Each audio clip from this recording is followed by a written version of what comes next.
Action cameras. If I said an action camera, what's the first brand that would come to mind? A vast majority of you would say GoPro. And absolutely, that was probably the first thought that I had maybe about 5 years ago when I started doing a lot more sort of action type filming. I'm going to try and save you time and money because today's video I've been meaning to do for such a long time. And I'm not debunking GoPros, but there are inherent problems with GoPro, and I'm going to show you that there's far better cameras out there, and I want you to save money and not go through the pain that I had. Let's get straight into it. GoPros, when they came out in the market years ago, were the first of that type of action camera, go anywhere, waterproof, put it on your body, go snowboarding, stick it on the side of the car type of setup, and they are really, really good. But I can't tell you how disappointed I've been in recent times for about 3 main reasons for GoPro. Number one, the stability and the reliability and knowing which is the best GoPro to get. There are loads. Right now, I'm not filming on a GoPro. I'm filming on another camera, which I'm going to explain in a little minute. But this GoPro here, this is the GoPro Hero 10. And I love it. I love the size of it, I love the robustness of it, and I like the way that you can use the touchscreen on the back, etc. And I've done a few videos showing that for no reason at all, this camera started playing up. I haven't dropped it, I haven't submerged it underwater, even though you can, but it kept freezing on me. And it got so frustrating, and I wasted so much time in filming things again because I lost all of the visuals or I'd lose the sound, that I gave up with GoPro altogether. And you can see by having a look at a previous video of mine, I'll give you an example. I was doing a video on how to clean a component on a Mercedes. So at least I've got a plan B and a spare. And as you can see, I go to leave the vehicle and I go to close the door. Now you can hear the door close, but the door is frozen and the continuation of the audio you can hear is going on, but the screen, the video itself has frozen with the door sort of half open, half closed. Very frustrating. I continue to talk for probably about 5 minutes and I've wasted all of that footage. So for my number one reason for me why I don't like GoPro, it's the reliability. Not all models are like that, but it's actually knowing which models are okay. Some of the older GoPros apparently are really good. GoPros 4 and GoPros 7, I think, were good ones. But I've been told that maybe the GoPros 9 and the GoPros 11 weren't so good. And I don't quite know what to believe. All I can tell you is this GoPro 10 has been really unreliable later on in its life. The second thing that really frustrates me about GoPro is I reached out to the company. I do a lot of videos on my channel and I even showed them the type of videos that I have and showed them the issues that I was getting. Their customer service is very, very poor. They do not respond to you. There isn't any phone numbers anymore because I think they've been getting inundated by so many people with issues that they're actually sort of almost given up manning the phones. If you send them an email, you'll be very lucky if you get a reply. And if you do get a reply, thank you for contacting GoPro. Our customer team are looking at the issue. You'll be lucky if you even get one of those, and they certainly aren't going to resolve your problem. And the third point that really frustrates me is actually I spent a lot of money on extra additional items for my GoPro. I got lenses and little mounts. I even spent money on additional batteries because the GoPro, I found, did eat through batteries pretty quick. I got a tri-battery pack here because it really needed it. Also, the GoPro got really, really hot. And I looked at loads of people online having the same issue, how to resolve that, removing the case, etc. So that's the third reason why I don't particularly like GoPro, is simply because you're having to pay for extra money, extra batteries, just to get the GoPro to actually run. And when it does run, then it sometimes freezes. So frustrating. So for me, I'm going to get rid of GoPro completely. I've wasted so much money and time because there's really far better cameras out there. And today, and I'm not sponsored, and this is completely unaffiliated, I'm going to talk to you about DJI and the reasons why I'm using all of their products from now on.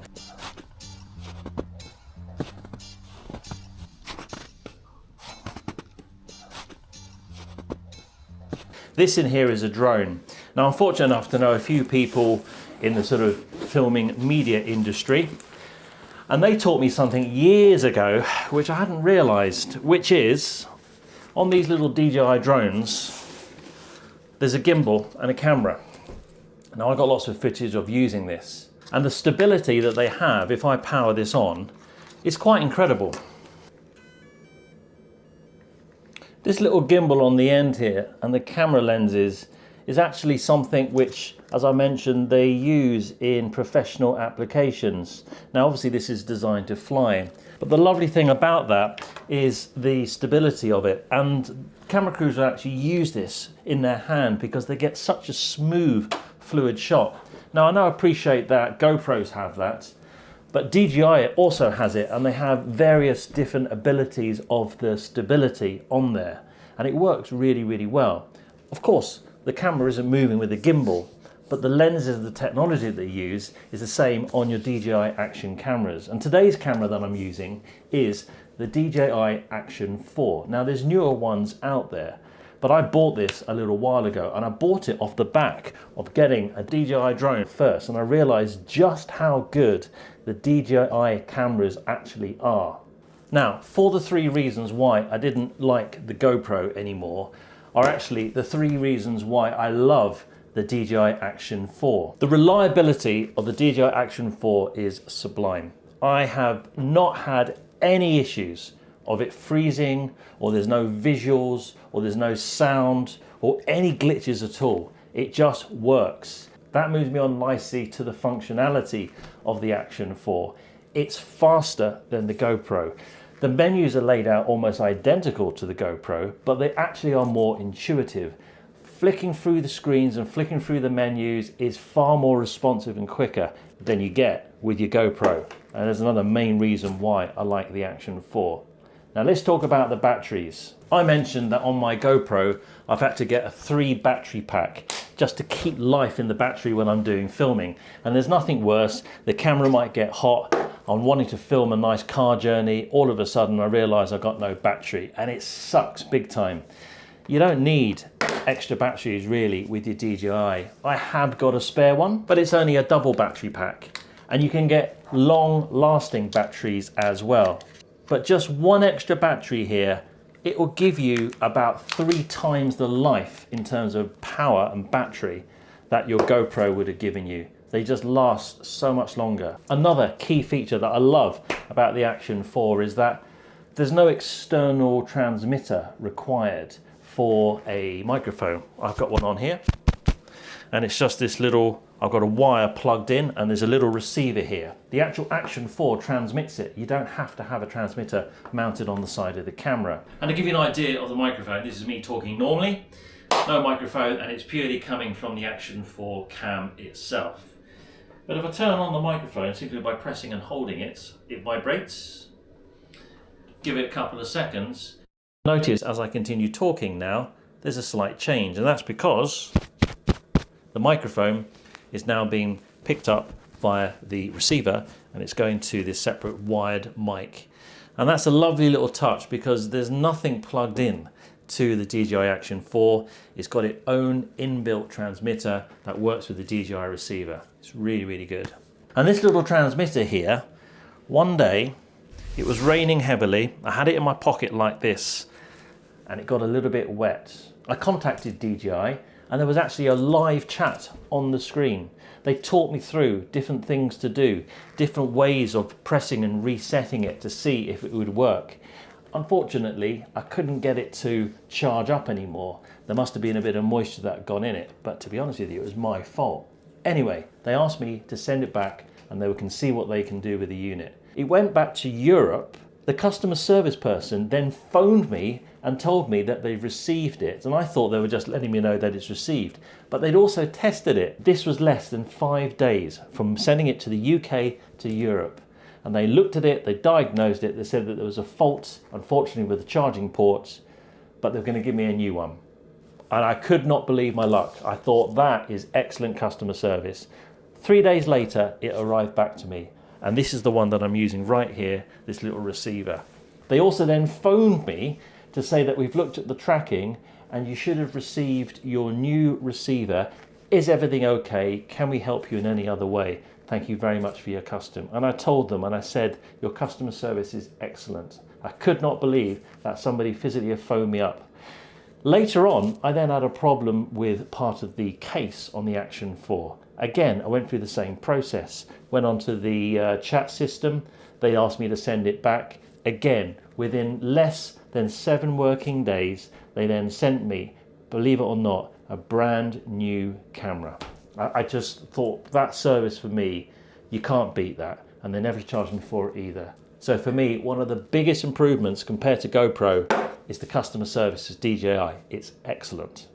Now let's talk about the price. We're all interested in price of everything these days. The Action 4s are much cheaper than the GoPros. GoPros have always commanded a high price because it was the go-to action camera. But the DJIs are wiping the floor in terms of reliability, the cost of the unit, the customer service that you get. And also, they're slightly smaller than the GoPros as well. And you can get far more accessories, I think, than you can do with the GoPro.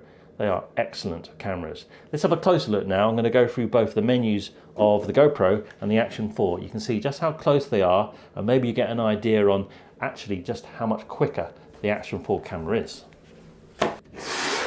DJI GoPro. If you're wondering, by the way, what this large lens is on my DJI Action 4, there's a separate video. I'll explain all about that. It's a cracking little modification that I've done. You can see though, with the cases on, they're around about the same size. The DJI is actually a fraction smaller. So let's take off the cases. Here's the DJI Action 4, GoPro. And straight away you can see here that there is a slight difference in the height. Aesthetically, I think purposely, DJI have made the Action 4 as close to the GoPro for people's familiarity, because GoPros have been around a little while longer. Both have the same size of front screen, and likewise the larger screen on the back. Powering the unit on, the buttons on the same side, and it's the same process, you just press and hold. Okay, let's power them on. Look how fast the DJI comes to life compared to the GoPro, still loading, and now you have to slide to unlock. And we're into the screens. The size of the screen on the back are identical. Likewise, on the front of the units, the DJI is the same as well. I've just chosen to not have the sort of bezel top and bottom. Let's have a look at the menus. So swiping down, same idea. Little tiles that give you the quick access functions. On the GoPro, there's an extra set of functions on connections and preferences, and on the DJI, you do that by going into the settings, and all the functions are there. Wireless connection, for example, which to me makes more sense. Why have a separate page for connections and preferences? Just keep it all under settings. Now, I mentioned about a wireless mic, and that's the settings for it here. The GoPro doesn't have that. And both have similar functions in terms of being able to set it up so that the screen automatically powers off, etc. Or you want the stability. Here are the different types of resolutions: standard, activity, cinematic, ultra slow and basic. On the DJI, it goes into resolutions. You could do frame rates, etc. You can do that on both. It just lays it out ever so slightly differently. You want 60 frames per second, 50 frames per second. Let's go for 30. Resolution. Tapping on the little camera icon, you've got photo mode, slow motion mode, time lapse, same idea that you have on your GoPro. Likewise, if you press and hold the power button briefly, you can flick between photo and video, and that's the same on the GoPro as well. Photo, time lapse, video. Both have voice control. Start recording. You can see here that the DJI now is recording just by my voice. Likewise, stop recording. There you go. On the GoPro, you can do the same thing. You can say, hey, GoPro, start recording. It says insert SD card. I haven't got one in there, but it would have started recording. And likewise, you can say, hey GoPro, stop recording. And again, it's telling me to insert an SD card. Nevertheless, GoPro would have done its job and started recording via my voice. In terms of the SD card, removing it is exactly the same on both units. The GoPro doesn't have a cover on it because you physically remove the cover when you're using the case. This is it here. On the DJI, it's always got that cover, despite using the case or not, because it slips over the front. And personally, I think that's far better, because without that door, if you're doing things in the rain, etc., that could give you problems. Accessing the SD card, same idea. SD card's here, you push it, it will pop out. That's exactly the same with the SD card on the GoPro. You'll notice though that in the GoPro, the charging for the USB-C is on the door. And I think that's a bit of a design fault, because it means if you've got your case on, like so, to be able to charge this up, there's a separate one which is just here. And that's where you plug in your USB-C. You've also got a microphone input slot there, and there's an auxiliary port too. But you don't need any of that with the DJI. There's no charging slot where the SD card and the battery goes. Instead, it's here as a separate little flap solely for the USB-C. And the nice thing is, you never need to take it out of the case because you can still access it. There's no cover, it's not required. So you can still charge it likewise. One of the nice things about the DJI is that there's a forward-facing mic as well as a rear-facing mic, and that gives you better sound if you're not using a wireless separate mic receiver. The GoPro is just in the forward direction. Now there's loads of comparison videos, I'm not going to bore you with that, with using a DJI compared to a GoPro, and they walk around and they show you what you can get. And to be fair, they are very, very similar.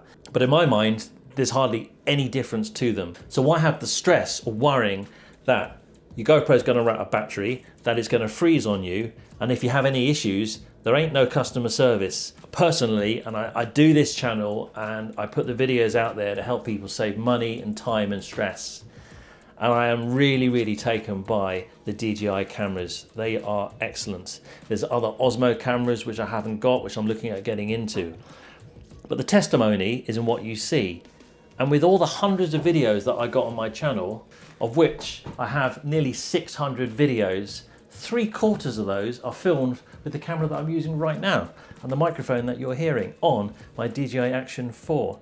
And I think that really says it all. So honestly, if you're looking for an action camera, I really strongly advise don't go with GoPro. I know you can get some really cheap deals out there, but you've got to ask yourself, why are there so many cheap deals?